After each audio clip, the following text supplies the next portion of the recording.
We're at part 7 of the Final Fantasy VI commentary, and now we're going with Sabin's path. What? The path had befallen Sabin? The river led him all the way over to here. God damn. Whoa, that guy came in there fast. And now we get to meet one of the best characters in the game. This guy. Aged man. Believe it or not, this asshole actually does have a semblance of plot significance. Not now. Come back when the world's destroyed. And bring a certain wild kid with you. And make sure a certain bodybuilder is with you, too.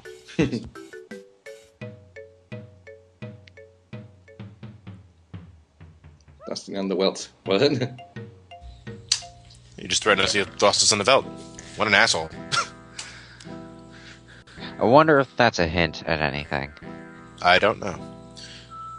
Fun fact, this encounter with Shadow is completely optional, but I go through it anyway because I always like having him around. I like having him around, especially when he fucking, runs out on you after a battle. You know what, though? Out of all my playthroughs of Final Fantasy VI, he's only ever dished me twice. And I played this game a fuck ton of times. Well, that's lucky because you have a 1 in 16 chance. I think it's a 1 in 16 chance of randomly leaving your party, but it only happened to me twice ever. How convenient. Yeah.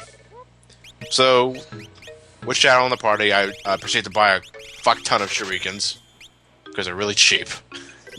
But I don't waste any money on the Invis edges or the Shadow edges or any of the other elemental edges that Shadow can use because honestly, I never really found any use for them.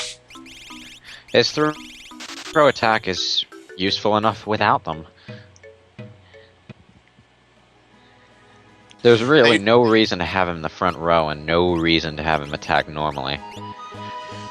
Well, when I'm doing my usual playthroughs, I usually stay here a bit with Sabin and grind a bit, but for the sake of moving on and editing, I'm just going straight through.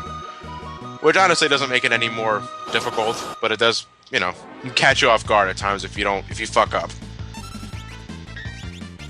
But now we have Beakers and Robites. Go down quickly. A lot of players will wind up abusing saves to keep Shadow in their party for as long as he can be kept.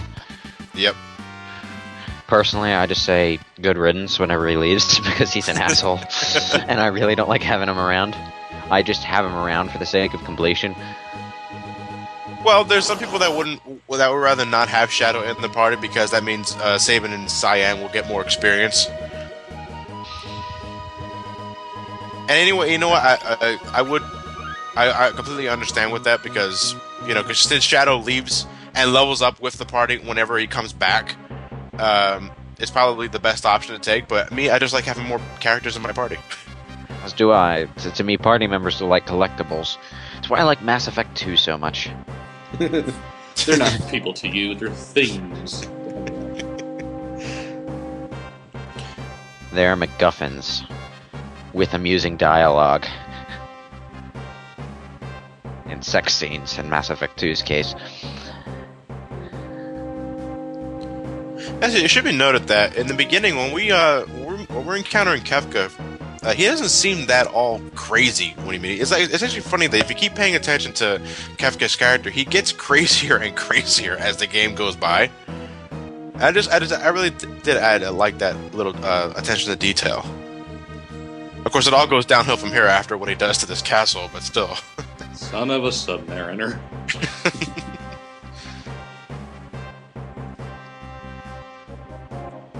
I like to say that General's sprite there, the black one, is the only time we ever see a sprite like that. This has to be the most pathetic attempt to invade a castle I've ever seen. They send 12 guys out, and their plan of attack is to attempt to climb the walls and repeatedly fall off a quarter of the way up. And now we have the badass grandpa, Cyan. He is the samurai of the group. His weapon is not normal swords, but rather katanas. You might not be able to tell. He hates scenes, likes to take walks on the beach.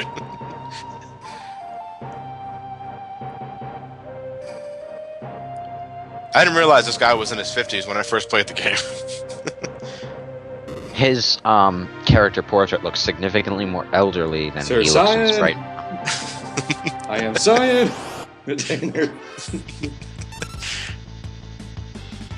Preemptive attack. I never Which means much liked Cyan's special attack style, to be The honest. sword techniques are a little unwieldy, but I always use retort here because it's a one-hit kill.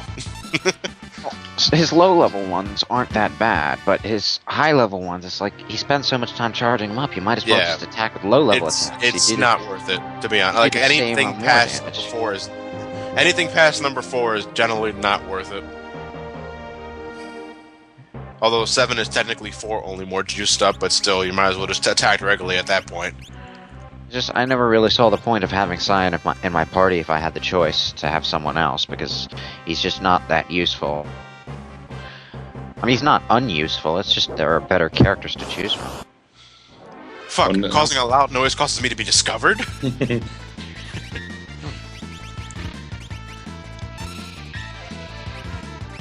Oh, I love Interceptor. I have no like. To this day, I don't understand if Interceptor has its own HP and it can only block a certain amount of attacks. But whenever it does counter it, it's great. Especially. I when it should does- mention at this point that there is one specific instance in which you can actually lose Interceptor permanently. Are you talking about the Rippler glitch? Yes. For someone who doesn't know what that is, could you explain it? There's There's a magical move in the game called Rippler, which it switches the status effects from one person to another. The thing So- is, Interceptor is, by the game's programming, considered a status ailment that is exclusive to Shadow. You can, if someone uses Rippler on Shadow, if the enemy uses Rippler on Shadow, it steals Interceptor from you, and the only way to get it back is to use Rippler yourself, which only the old dude who knows blue magic can do. So you can potentially transfer Interceptor from Shadow to the old dude, which is kind of funny and ironic when you think about it, because there is actually a connection between the old dude and Shadow.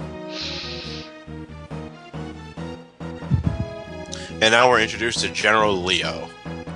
He's Who, for the cool love people. of God, people, there's no way to access him in the game. He's cool peoples. So Yep. he won't be our Magus. No. No, he won't.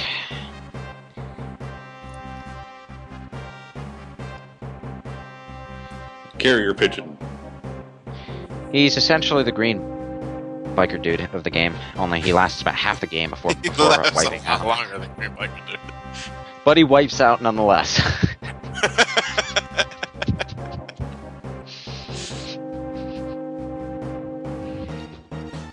Oh, so for some reason though, whenever you finish the little cutscene, the little scene with Doma Castle after Cyan defeats the general, the sprite always switches to Shadow, regardless of who's in the top position. You know, assuming Shadow's in your party in the first place. Kind of I weird. have no idea why the hell it does that.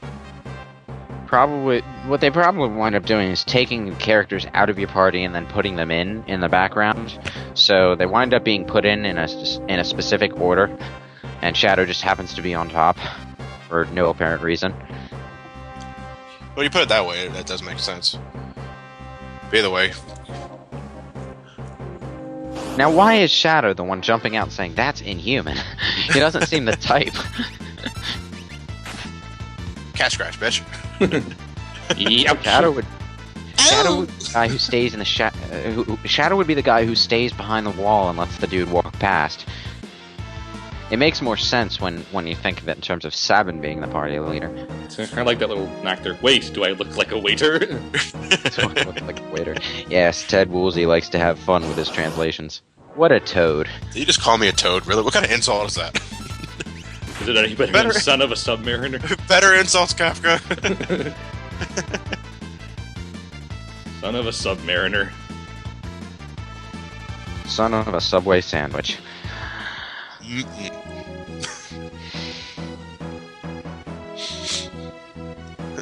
But enough about that. Treasure!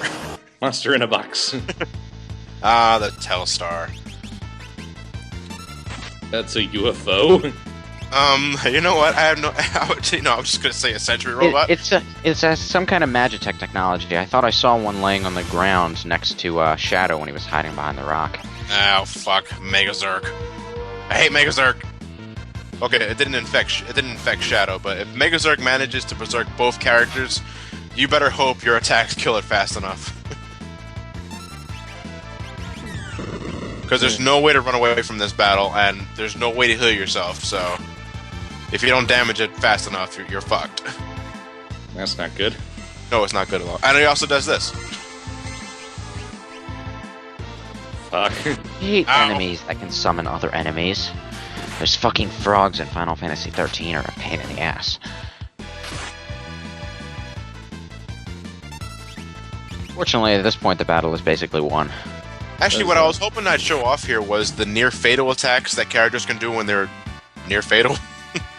Oh, yes, the desperation attacks. The desperation attacks.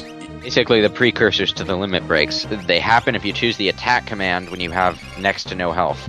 The problem with the concept is, why the hell would you choose the attack command when you have next to no health? You're going to go into items and chug a potion, damn it. Or better yet, use that cure spell you spent 2 hours grinding to learn. Oh, just get on with it. Or diverging from the path a little bit, because... Yeah, that is actually what I was talking about. There's the thing that I saw to the side that you just fought. What the? Look at I that. didn't know this was here. Thank you, H.C. Bailey. How are you supposed to be able to HC tell you show could do that that? Did H.C. Bailey show that off? I don't remember seeing it. Well, now I know, or now I remember if I forgot about it. Now we have Templars and soldiers. Something I want to point out, in the CG opening to Final Fantasy Anthology's version of this, soldiers were actually using guns. But they don't actually use guns in the game, so that confused me. Like here, we've got a pikeman and a dude with a short sword or something. I don't think there's ever been a gun in the game. Nah. Suplex. Motherfucker suplex a soldier? Nah, that doesn't have the same ring to it. No.